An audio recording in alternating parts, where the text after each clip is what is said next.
the family reunion, the first one I'd been allowed to attend in 7 years.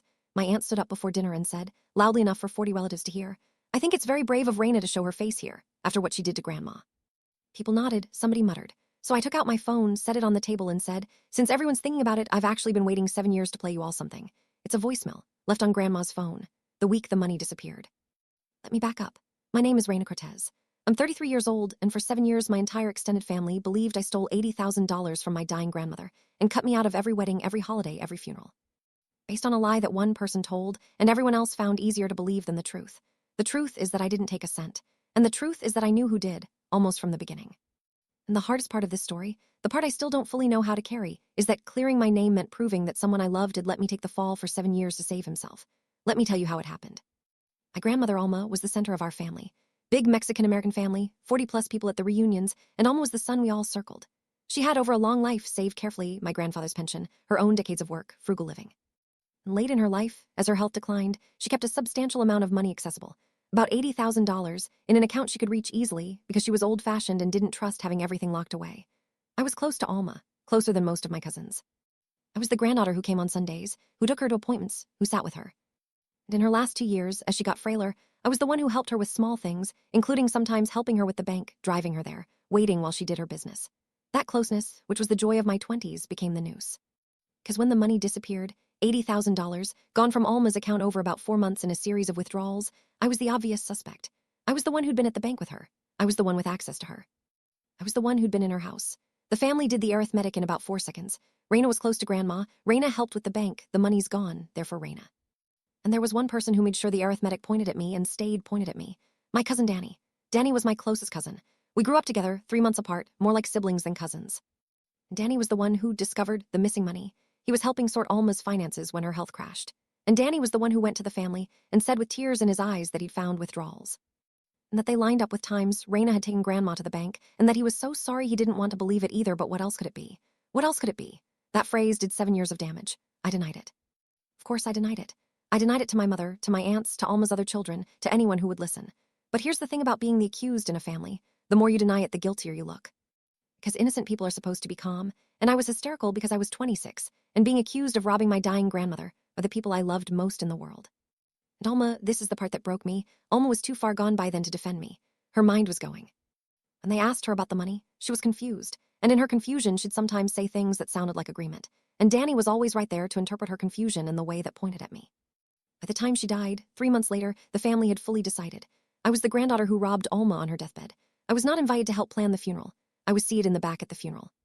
My own mother, caught between her daughter and her siblings, asked me, to keep a low profile so as not to make things harder for everyone. I stood at the back of my grandmother's funeral, the granddaughter who'd taken her to 100 appointments, and watched Danny give a eulogy about her generosity. And then they cut me off, not with a dramatic announcement, with silence. I stopped being invited. The group chats went quiet when I posted. Weddings happened without me. My cousin's baby was born and I found out on social media.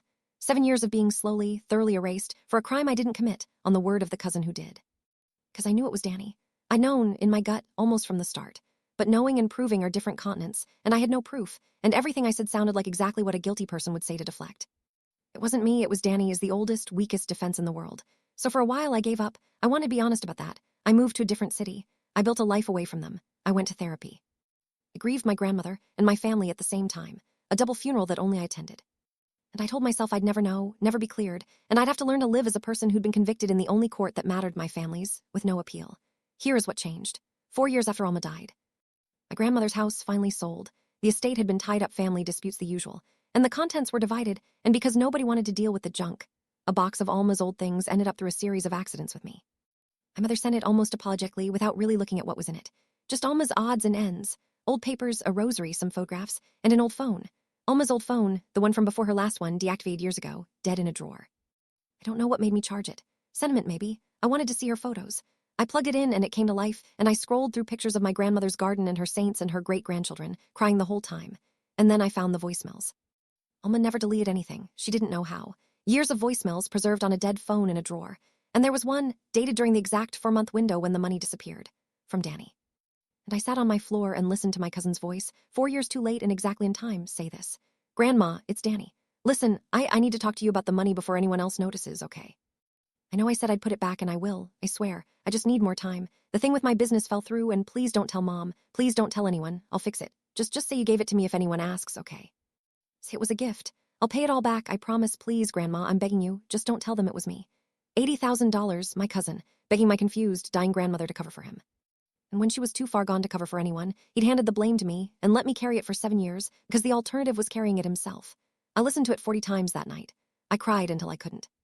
And then something cold and clear settled over me, the same thing I imagine every person in these stories feels at the moment the proof arrives. I was not going to do this quietly. Here is what I did. First, I protected the evidence. I did not trust a 4-year-old voicemail on a dying phone. I took it to a shop, had the audio professionally extracted and preserved with metadata. The date, the phone's records, everything that made it verifiable and not something I could have faked. I got documentation that this voicemail was left by Danny's number on Alma's phone on that date. I made copies. I put one in a safe deposit box. I learned over 7 years of being disbelieved that proof has to be armored. Second, I did something that surprised me. I found the withdrawal records. Because now that I knew what I was looking for, I could get Alma's bank records through the estate. I was, despite everything, still a legal heir. And I could show that the withdrawals had happened on days I could prove. With my own work records that I was 200 miles away. I'd been so busy defending myself with, I didn't do it, that I'd never assembled the simple proof that I couldn't asterisk have. 3 of the largest withdrawals happened on days I was documentably at a work conference in another state. Danny had timed them to the days I visited Grandma, roughly, but he'd been sloppy, because he never imagined anyone would check. Third, I talked to one person before the reunion. My grandmother's youngest sister, my great-aunt Lucia. The one member of the older generation who'd never fully turned on me, who'd always given me a small, sad, uncertain kindness at the rare events I was allowed at. I played her the voicemail, and Lucia, 80 years old, listened to it and put her hand over her mouth, and then she was angry in a way I'd never seen an old woman be angry. 7 years, she said. They did this to you for 7 years. And I let them because I wasn't sure. Raina, I'm so sorry I wasn't sure. And then, you'll play it at the reunion, and I will stand next to you when you do. The reunion. The first one I'd been invited to in 7 years, and I'd only been invited, I understood, because Alma's youngest sister Lucia had insisted, had made my inclusion a condition of her own attendance, for reasons the family didn't understand, but I now did. I almost didn't go. 7 years of exile teaches you to expect the worst of a room, but Lucia had said she'd stand next to me, so I went, and it happened almost immediately, the way these things do. Before dinner, my Aunt Gloria, Danny's mother, which I understood better now, stood up and said loudly, I think it's very brave of Raina to show her face here after what she did to Grandma. The old muttering, the old nods. 7 years, and the story was still exactly where Danny had left it. I stood up. Lucia stood up beside me, and I set my phone on the table. Since everyone's thinking about it, I said, I've been waiting 7 years to play you all something. It's a voicemail. Left on Grandma's phone. During the 4 months the money disappeared. I found it when her old phone came to me in a box. I've had it verified, the date, the number, everything. It's real. Listen. And I played my cousin Danny begging my dying grandmother to say the money was a gift, to not tell anyone it was him, to let him fix it. I have never heard a room go so quiet. 40 people. Danny's voice, 4 years old, filling the space. Please, Grandma, I'm begging you, just don't tell them it was me. Danny was there. Of course he was. I watched his face as his own voice convicted him. It had 7 years to believe he'd gone away with it. 7 years of being the cousin who discovered the theft instead of the cousin who committed it. And now he sat at a folding table in front of his entire family and listened to himself beg. The 3 biggest withdrawals, I said into the silence, happened on days I was at a work conference 200 miles away. I have the records. I couldn't have taken that money. I was never even in the state. You didn't check. In 7 years, not one of you checked. You just believed the person who told you it was me, the same person who's on this voicemail. Aunt Gloria, Danny's mother, was staring at her son. Danny, she said. Danny, tell them it's not, tell them. And Danny couldn't. Same as every villain in every one of these stories, at the moment the proof lands, he had nothing. He put his face in his hands. That was the confession. Here is how it ended. There was no criminal case. The statute of limitations had run, and Alma was gone, and I didn't want Danny in prison anyway. I wanted the 7 years back, and no court could give me those. What I wanted was the record corrected, in front of the exact people who'd convicted me, and I got that completely in about 90 seconds of a dead woman's preserved voicemail. The family fractured along the lines you'd expect. Some relatives came to me in tears. Apologizing for 7 years of silence. My mother, most of all my mother, who had asked me to keep a low profile at my own grandmother's funeral, who now understood what she'd asked. Who has spent every day since trying to earn back something I'm still deciding whether I can give. Others got quiet and awkward and have never quite apologized, because apologizing would mean admitting they'd exiled an innocent woman on no evidence, and some people would rather stay wrong than feel that.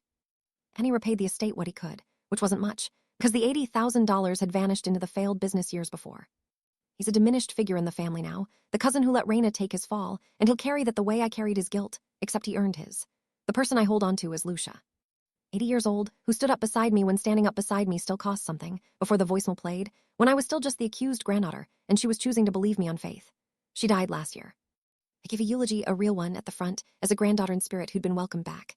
And afterward, my mother told me that Alma, before her mind fully went, had said to Lucia more than once, "It wasn't Raina. My Raina wouldn't. Something's wrong." Alma had known.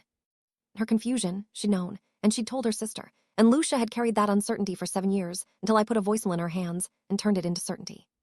A grandmother tried to defend me from inside a failing mind, and couldn't make herself understood, and died with the family believing I'd robbed her. But she never deleted a voicemail in her life. And in the end, the woman I was accused of stealing from reached out of her own grave, threw a dead phone in a forgotten box, and handed me the truth. My aunt said it was brave of me to show my face. She had no idea what I'd brought with me.